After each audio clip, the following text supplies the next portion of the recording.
Hello, future millionaires and economic students alike. We're going to be looking at the four market structures for the Leaving Cert economics course. Higher. Anyway, we're going to be looking at perfect competitions, imperfect monopolistic competitions, oligopolies, and monopolies. We're going to start by looking at the HHI index. I'm not going to try to pronounce that because I don't know how, but it measures low market concentration, moderate market concentration, high market concentration, and it's calculated by taking the market share of each firm and squaring it. So that's why if you look at perfect competitions, it's always going to be like 1 or very low because all the firms are like 1% of the market. And if you look at all the monopolies, there's only one firm in the market. So therefore, if you take 100% of the market share at square, you just get 10,000. I put between moderate market concentration is between 1,500 and 2,500, and high market concentration is around 7,500, and that's what I put down for oligopolies. And let's just continue. Perfect competitions, you must display the graph like this, and I also listed out all the points, all the symbols, the letters I put down. So P, C, Q, and E, I made it to explain to the examiner what they mean. So Q, at quantity, is the profit maximization level of output found at E. Price is the price takers of perfect competition, the price takers, and they're found at Q. E is equal to MR, MR equals MC. C, the cost, is not producing at the lowest point of the AC curve right here, which is the AC curve here, and therefore inefficient and wasteful of resources. And supernormal profits are generated because AR is larger than AC, and therefore the revenue per unit is greater than the cost per unit. This will get you full marks. I'm going to go over the characteristics quickly. There's freedom of entry and exit for sellers, there's homogeneous goods, there's many buyers, there's high degrees of knowledge, there's many sellers, and many of them are price takers. And then you'll notice how the long run equilibrium is just shifting the demand, marginal revenue, and average revenue downwards to C. And when we do that, we are effectively finding the new equilibrium at the bottom of the AC curve. So this is the only time where it is at the bottom of the AC curve out of all these market structures, and therefore it is producing efficiently.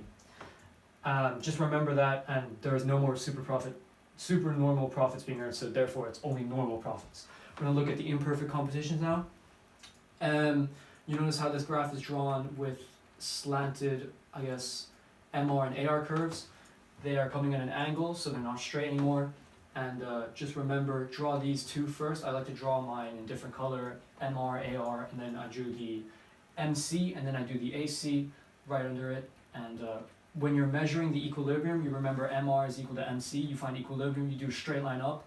You find the costs from the intersection of the E line, from the quantity line to the cost here, and you draw a line, and then you go up again, you find the AR, and that gives you the price here.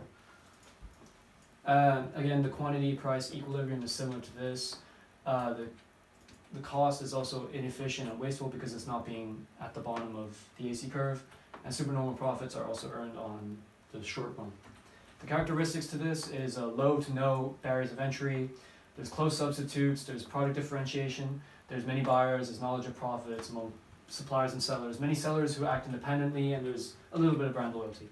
In the long run equilibrium, you'll notice that these shift slightly, the AR and the MR curve shift slightly downwards, and they also shift, I guess, to the left. They become more inelastic. And the MR and the AC curve also kind of shift, they become more flat and upwards. So the Q1, the Q2s, you also have to mention, if you are comparing the short run and the long run, you do need to talk about how Q1 goes to Q2, P1 goes to P2, and I'll give you all the full marks. There's also no more supernormal profits being generated, so we can move on now. I forgot to mention, an example for the perfect competition is fresh produce markets. The example for imperfect monopolistic competitions is restaurants or fast foods or barbers or hair salons. And oligopolies, we're going to look at this. This is a very special curve because it's a kinked demand curve right here. This line here is kinked, and it goes from relatively elastic to relatively inelastic curves for the MR and the AR. And you just have to draw it in this way, and this will give you full marks. And you also have to mention the Q, P, C. I'm going to talk about Q for a second. Oligopolies may have other aims than profit maximization because they are interdependent and they're working basically together to collude.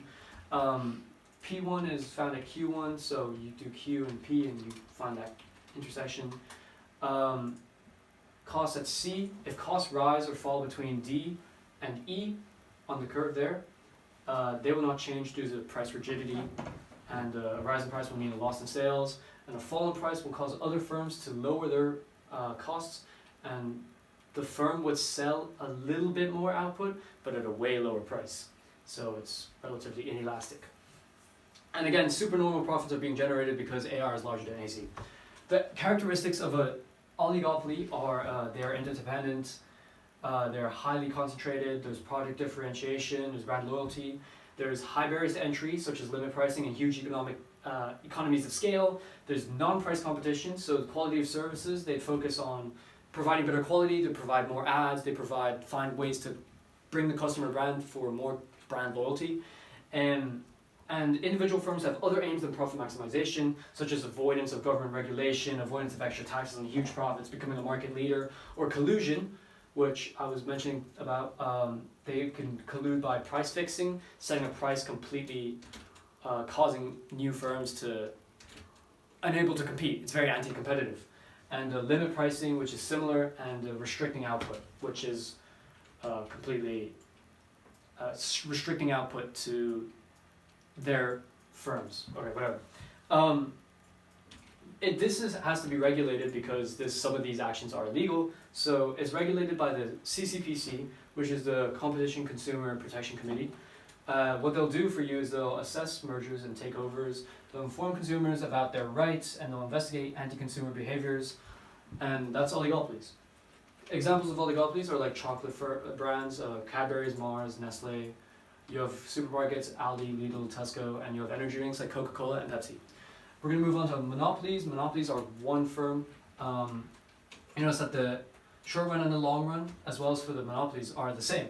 So this is very similar to the imperfect monopolistic competition curve, where you also have the MR and the AR slanting down, and they are generating supernormal profits.